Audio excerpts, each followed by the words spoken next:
Papua New Guinea is rich in natural resources with extensive reserves in natural gas and oil. Mineral deposits of gold and copper attracts the world's leading investors. The waters around PNG are rich in marine life. Forest products are major exports and vast timber resources remain largely untapped.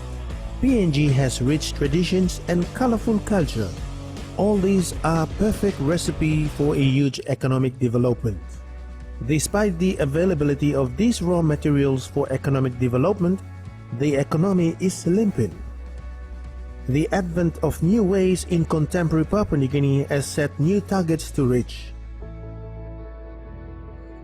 Law and order, unemployment, urban drift, corruption, preventable disease, shortage of skilled workforce, no support for local economy, unequal distribution of wealth, and many other social economic issues are the overarching concerns. Worldwide, the output of Technical Vocational Education and Training, or Tvet, training sector constitutes the majority of the workforce. This category of human capital is in short supply in Papua New Guinea. In terms of Tvet, it has been languishing back simply because primary and secondary and elementary sectors were given prominence by the government. The government sees the imperative or agency to educate the people, which a large part of the education funding has gone into education sector. Therefore, Tvet has been penalized, particularly the lower secondary vocational centers and even the technical colleges. So it hasn't, that sector hasn't had the benefit of getting more of the education fund resources. Skilled labor shortage is an issue faced in PNG. The contributing factors are lack of political and government support. Furthermore, another contributing factor is the boom in industries such as mining, tourism, forestry, fisheries, agriculture, and others.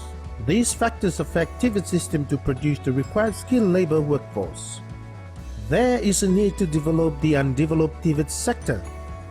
That will play a very important role for the economic recovery of Papua New Guinea. We need to develop our human resource because they are essential for driving forward the economic development of our country. The development of the Tvet policy was a step forward to provide continuous direction for growth and progress in the development of Tvet sector. This policy sees Tvet as a functional system that will recognize PNG's economic direction and national training priorities. For Papua New Guinea to achieve a better future, there must be a greater acceptance that its people are its most valuable resource. Its people need to continually develop their knowledge and skills so that they can fully participate in the economy and society. Technical vocational education and training is an essential cornerstone for the socio-economic development in PNG. For technical vocational education and training in Papua New Guinea to face transformational change, it must align planning more closely to economic and social development requirements.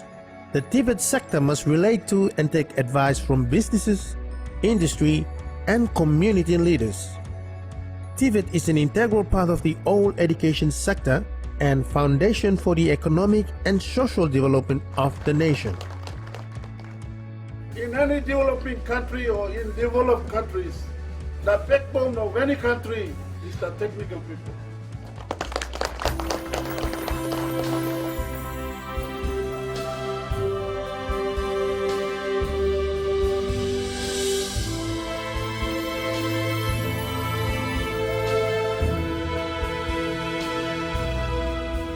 The current status of physical infrastructures and training facilities, including tools and equipment in most Tvet schools, are inadequate and outdated.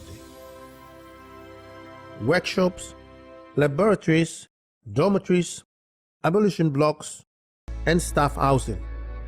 It's a sorry sight to see if one goes to the schools or to see the kids. There's hardly anything there.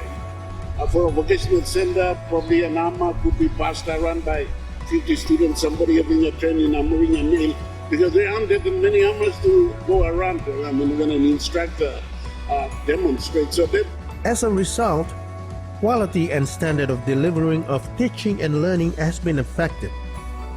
The Department of Education has embarked on a new policy framework that will increase retention of the influx of both male and female students exiting grades 8, 10, and 12. Because Tvet is the way forward for our young people in Papua New Guinea. That's where they will go to Tvet schools and they will learn skills, and that skill will be with them for life. And I thank the European Union to come and build classrooms, workshops in my school.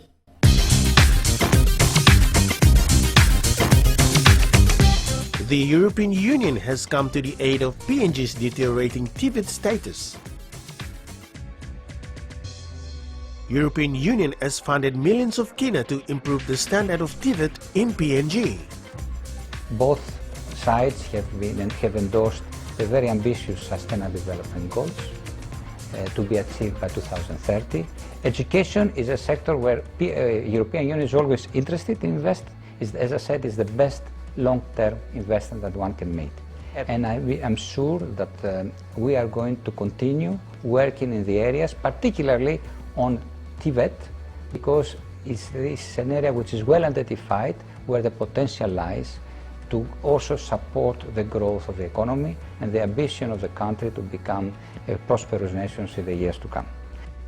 EU through HRDP2 rolled out Tvet improvement programs in 6 provinces in the country: Anga, Eastern Islands, Morobe, National Capital District, East Sepik, and East New Britain provinces.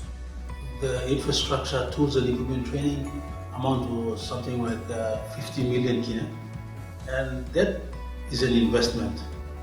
It's not a free handout or gift, or it is coming from the European Union's taxpayers, and returns are expected. So we would like to see quality graduates coming out from those 10 schools. We would like to see that the province, all the other provincial Tvet centers try to emulate what's happening in those Tvet centers, those 10 Tvet centers. So the European Union-funded Tvet project is characterized by 3 main areas: access, quality, governance, or management. Access is basically the Tvet services accessible by influx of students who will exit grades 8, 10, and 12. HRDP2, after seeing the need to improve the current standard of Tvet school, almost 75% of the total EU funding is used to putting up all the new buildings, including workshops, classrooms, administration offices, more desks, more dormitories, so more children can be able to access these schools. Especially girls are now giving the priority in Tvet training. From the 6 selected provinces, 10 Tvet schools are now undergoing massive upgrade of their existing facilities.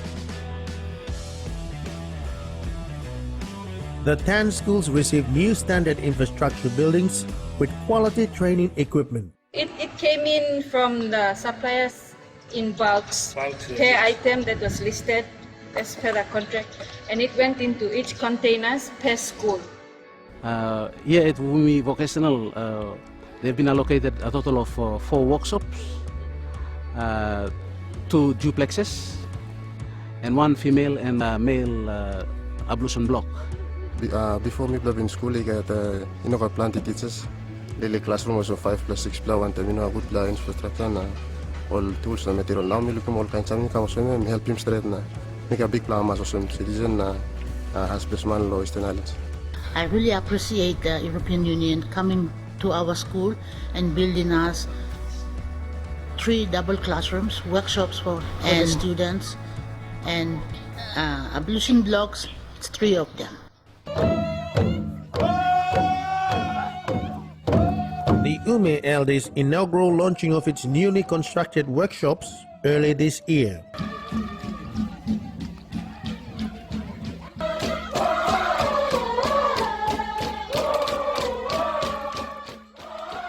The upgrading of facilities in other schools are nearing completion and soon will be open to recruit more students in the respective provinces. HRDP2 has assisted the schools on how to manage their OJT programs.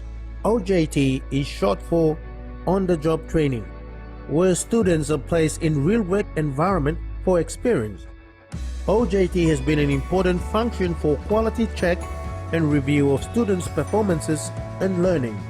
Most Tvet schools did not have proper documentation and records and evaluation of the OJT program.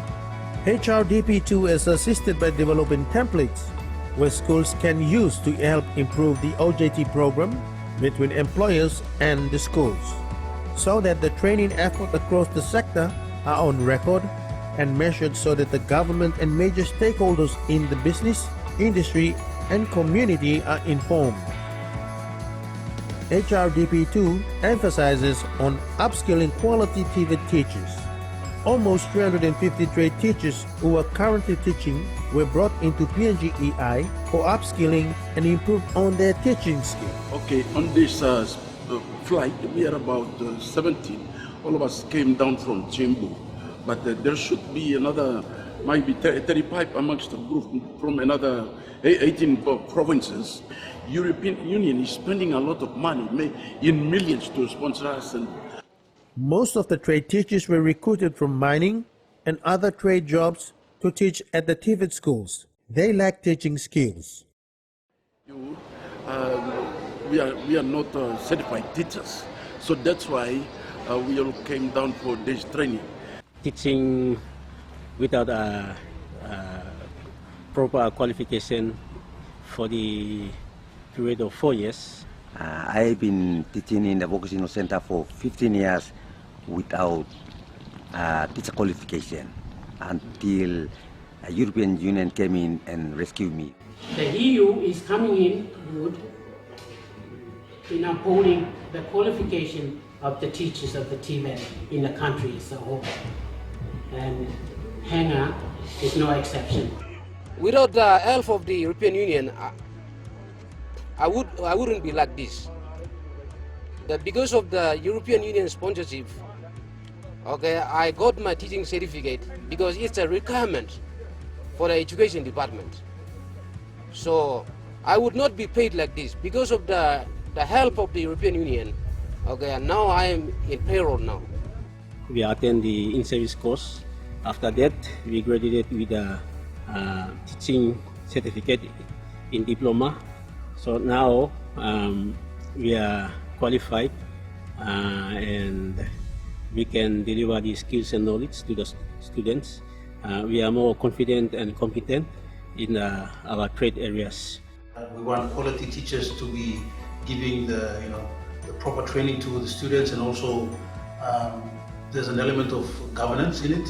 We want to support the various agencies involved in the sector to strengthen the systems and also to be able to deliver what is expected. So Tvet is a crucial element in terms of the socio-economic development of the country. Tvet schools and colleges need to be geared with administrative and management skills. These management skills are needed to keep progress into the future. The current status quo of education at provincial level has always been the general education, the elementary, primary, and secondary education. They think that they can support the other schools like primary schools, high schools, secondary schools, and all these things, where they can get the knowledge, the theory things, and go into universities. But the vocational thing is very important. That's why I really want the government to support. Tvet has been left to the national government. HRDP2 has seen this impediment and assisted provinces to develop provincial Tvet plan, so Tvet can be decentralized to provinces, and that means provincial leaders and administrators should take ownership of the Tvet program into the next years to come. And the European Union is not here for its own interest. It supports the development aspirations of the government of the partner country, which in this case is Papua New Guinea. HRDP2 has embraced that provinces embark Tvet sector just like agricultural sector or health sector. Tvet needs to be seen as an important sector in the province. Tvet is producing a lot of students who can be productive and skillful, and they cannot be getting into job always. Once the things that they are learning, the knowledge and the skills that is imparted by the instructors, they can take it back to their villages and they can do what is worthwhile for their earnings. Tvet sector is not an alternate pathway. It is a pathway. When you say alternate, that's like you have negative connotations that are attached to that concept. So kids who are coming out from the systems, they'll come out thinking that they're second class or they're second rate citizens. That's not the way we should be promoting Tvet. Tvet is a pathway, and it must be given due prominence like every other sector. The Tvet sector has been left there to fend for itself, dwell on its own, but in actual fact, it is a key sector in the socio-economic development of Papua New Guinea, and more focus should be given to the Tvet sector. More attention should be given, and more budget allocation should be given to the sector to strengthen it, and that's the whole purpose of investing in it, is that we invest in the human resources, our tradesmen, our skilled personnel, our labor, who can be mobilized whether internally or externally, and we absorb, we keep people motivated, busy doing things. We keep the youth. We have like 20,000 grade 12 students exiting the system every year. We have like 4,000 places. What happens to the 16,000 grade 12 students who have exited? What becomes of them? We need to look for ways to absorb this population that is increasing every year and every year. So it's happening every year. So we have no choice but to look for ways and strategies to absorb them into the system, into the community, to make them more productive. If PNG is to build an export-driven economy, there is a need to develop the undeveloped Tvet sector. That will play a very important role for the economic growth of Papua New Guinea. The Tvet stream will provide a parallel and world-class education and training for Papua New Guineans who wish to make their own living or articulate according to their talents. Provide pathways at every exit point to further studies. Provide pathways for cross-eligibility. Provide access to underprivileged and deprived population. Empower marginalized citizens. Increase rural productivity. Increase non-farm employment. Reduce urban unemployment. Activate entrepreneurial society. Reduce and/or alleviate poverty. The essence of this strategic plan is to institute a high-level, broad-based employability to improve the living standard of every citizen, thus stimulating economic gain for Papua New Guinea. For this reason, we state Tvet, the master key for socio-economic prosperity.